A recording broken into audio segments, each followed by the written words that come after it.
कि सिखों में और हिंदुओं में कोई अंतर नहीं है। सिखों की जननी सनातन धर्म ही है और भारत माता के ही ये दो वीर सपूत हैं। और पहले के अगर आपको मैं कुछ बताऊं तो पंजाब के अंदर और दिल्ली के अंदर और उत्तर भारत में एक रिवाज भी था कि कई हिंदू परिवारों में अपने पहले बेटे को सिख बनाते थे। जिनके आगे 2 बेटे हैं 3 बेटे हैं तो पहले बच्चे को अगर वो सिख लड़का है तो उसको सिख बनाते थे। तो ये एक रिफ्ट जो है, ये एक जो दीवार जो है ये खड़ी की जा रही है पॉलिटिशियंस द्वारा, डिवाइड एंड रूल। वो जो अभी योगी जी कह रहे हैं कि बटोगे तो कटोगे, तो ये बिल्कुल सही बात है और इस चीज पर हम सबको ध्यान रखना चाहिए।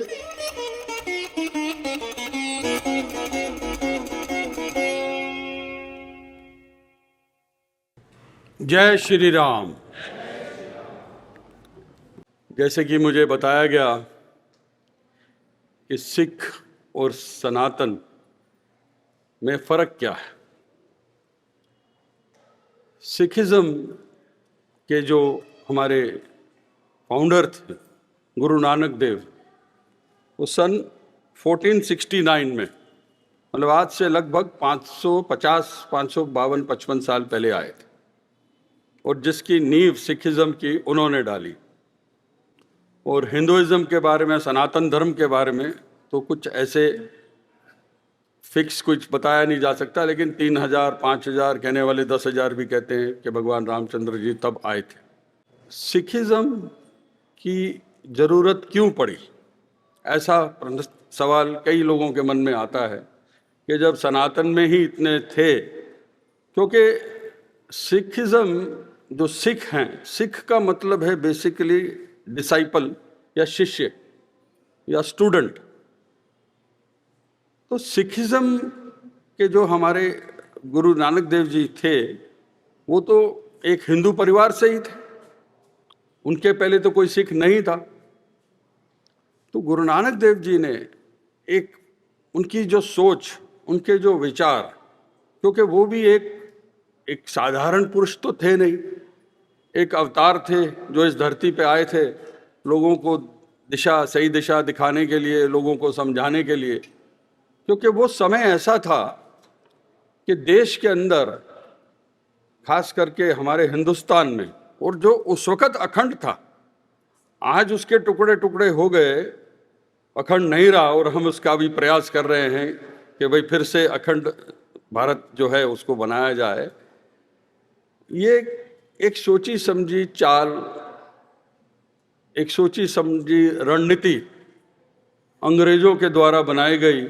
और जो उस वक्त के हमारे पॉलिटिशियंस थे, गांधी को इंक्लूड करते हुए, जो कि मतलब गांधी, नेहरू, जिन्ना, सरदार पटेल, सुभाष चंद्र बोस, ये उस वक्त के जो हमारे आज़ादी के क्रांतिकारी भगत सिंह, ये जो हमारे उस वक्त के जो लोग थे, नेता थे, जो देश को लीड कर रहे थे। और एक कांग्रेस नाम का संगठन था जो आज़ादी के लिए लड़ रहा था अंग्रेजों के विरुद्ध।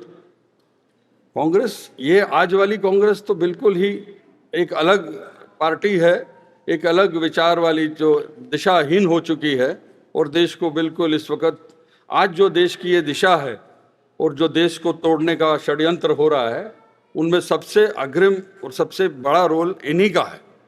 हिंदू राष्ट्र, हिंदू सनातन धर्म एक माँ भारती, या जिसको हम भारत माता कहते हैं, तो ये भारत माता की ही संतान है, हिंदू भी और सिख भी और जैन भी और बौद्ध भी।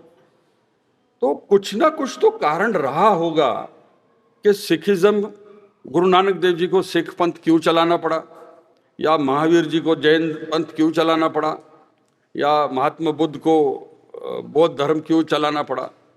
तो ये एक इंट्रोस्पेक्शन की बात है जो हमको खुद स्वयं अंदर देखना चाहिए कि हमारे में क्या कृतियां थी उस वक्त के समाज में और जो कि आज भी हैं।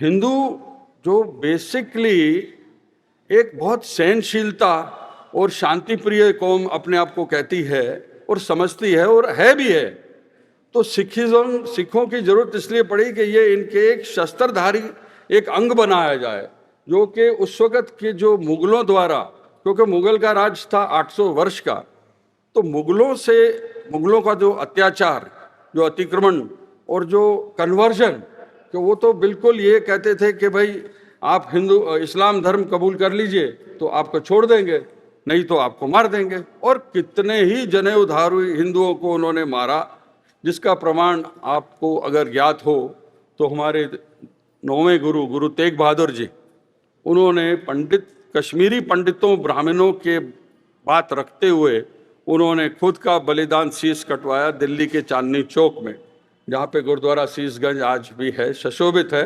और उस औरंगजेब का कहीं नाम नहीं है, नामो निशान नहीं है। उसकी कब्र पे शायद कोई जाता भी ना हो, औरंगाबाद में है शायद। हमारे 10 गुरु जो हुए, गुरु नानक देव जी से लेके गुरु गोविंद सिंह तक, आपने ये देखा होगा कि किसी के नाम के आगे कहीं कोई, जैसे इन्होंने अभी मेरा परिचय दिया तो कहा हरवीर सिंह सूरी, तो सूरी मेरा सरनेम है।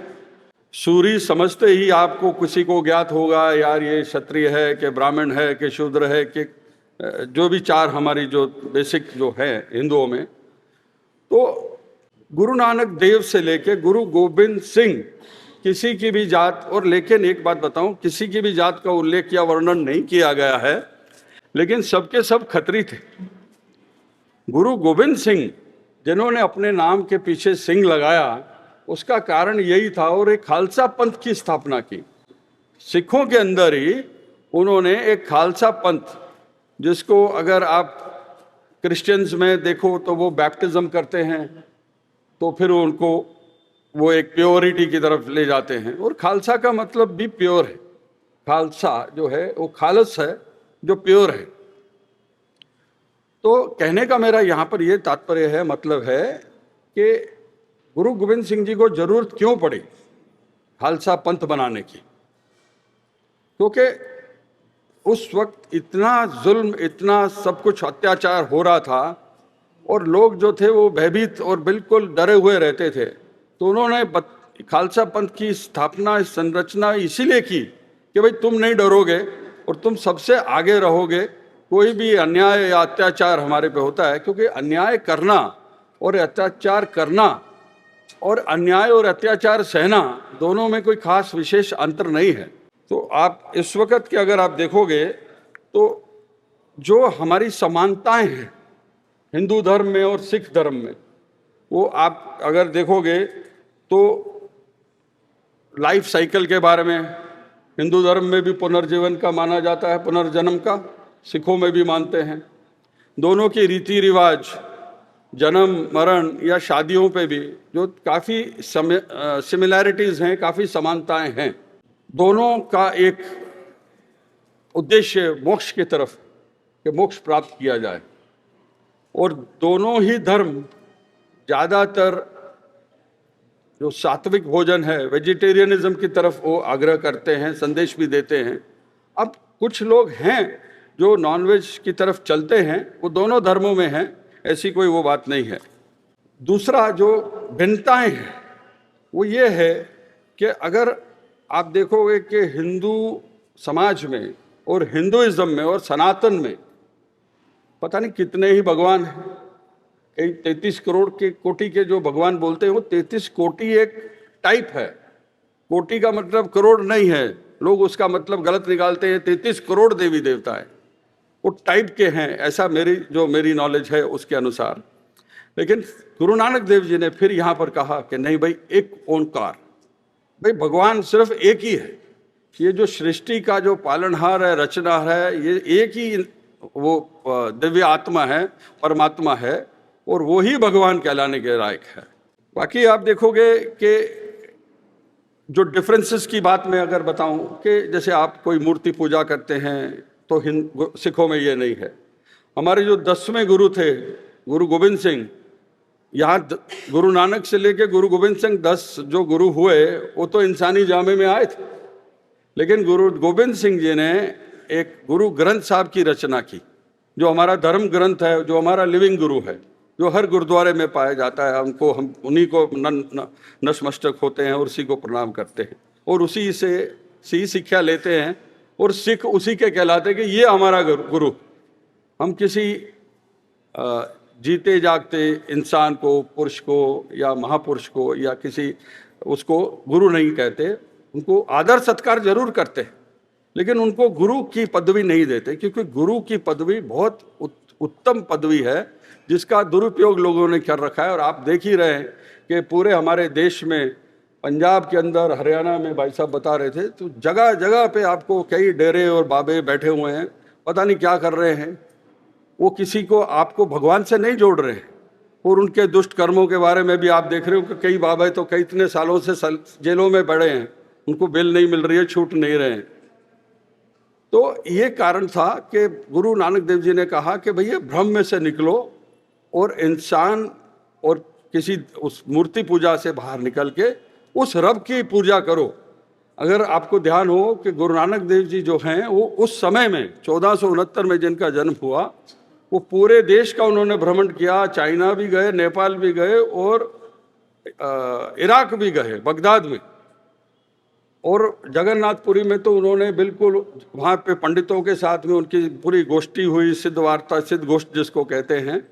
और जो उनकी उच्चारण की गई हुई वाणी जो है वो एक आरती है।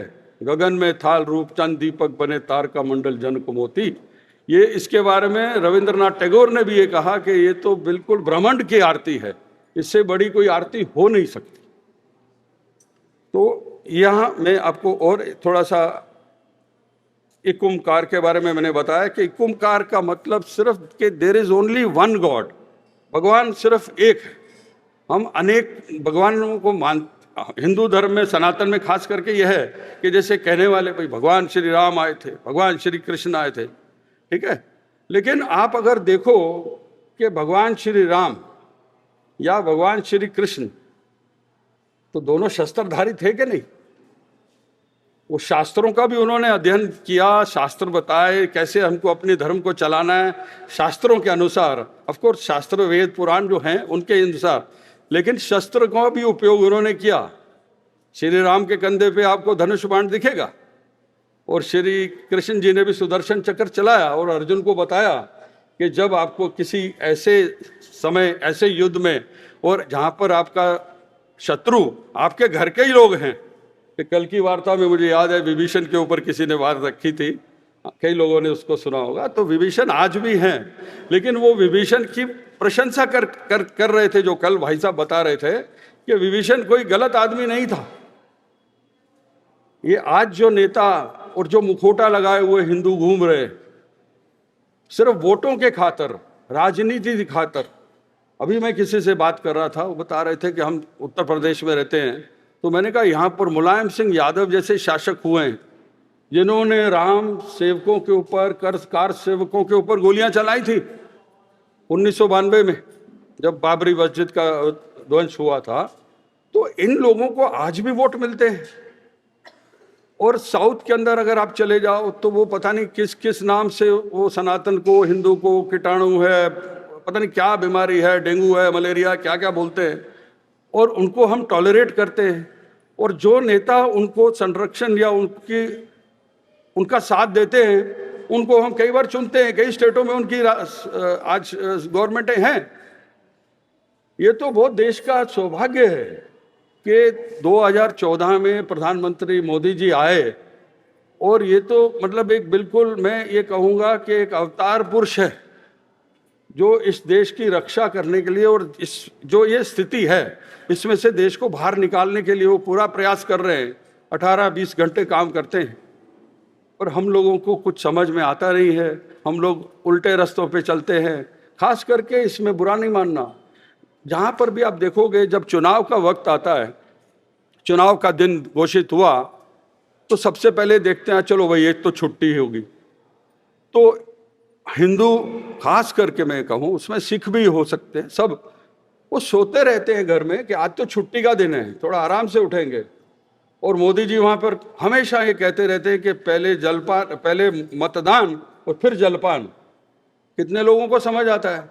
उस दिन बड़े तरह तरह के पकवान बनाएंगे, खाएंगे, घूमेंगे फिरेंगे।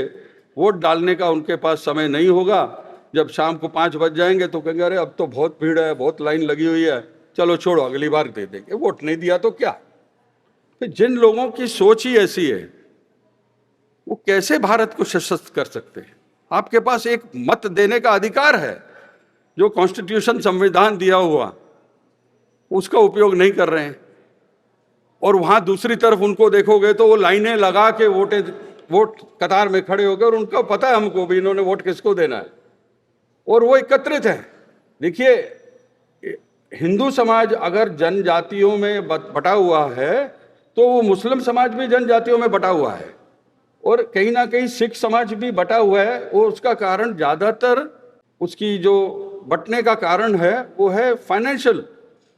वो कहीं ना कहीं आर्थिक रूप से कमजोर हैं, जो नीचे रह गए हैं तबका।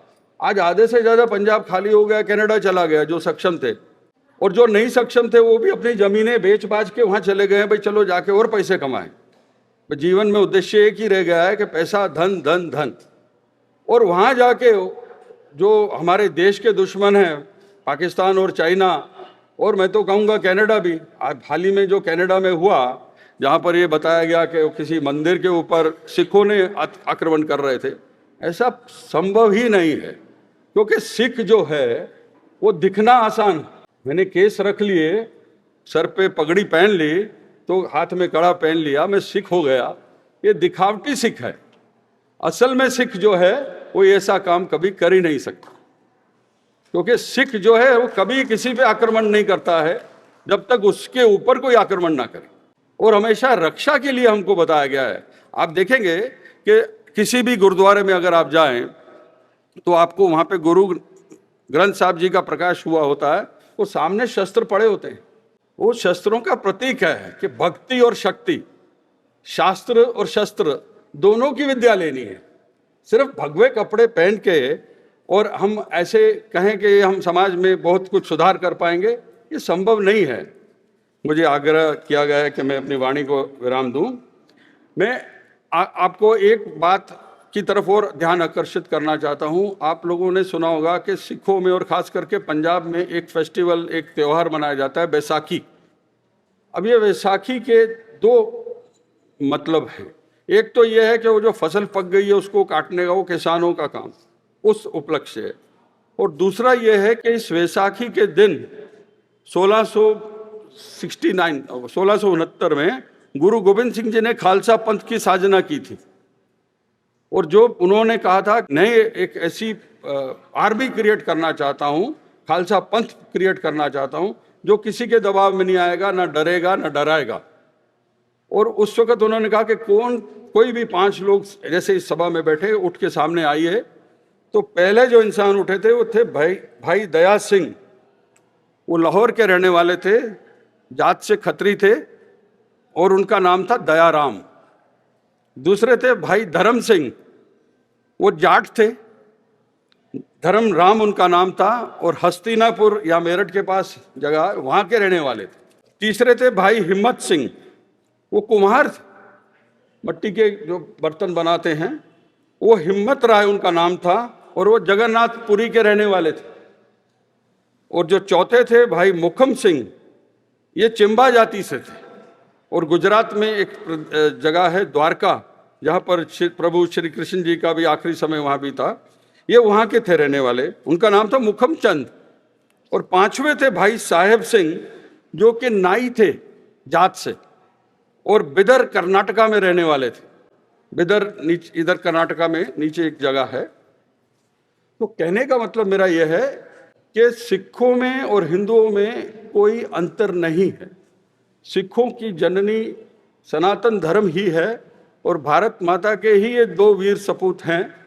और पहले के अगर आपको मैं कुछ बताऊं तो पंजाब के अंदर और दिल्ली के अंदर और उत्तर भारत में एक रिवाज भी था कि कई हिंदू परिवारों में अपने पहले बेटे को सिख बनाते थे। जिनके आगे 2 बेटे हैं, 3 बेटे हैं, तो पहले बच्चे को अगर वो सिख लड़का है तो उसको सिख बनाते थे। तो ये एक रिफ्ट जो है, ये एक जो दीवार जो है, ये खड़ी की जा रही है पॉलिटिशियंस द्वारा, डिवाइड एंड रूल।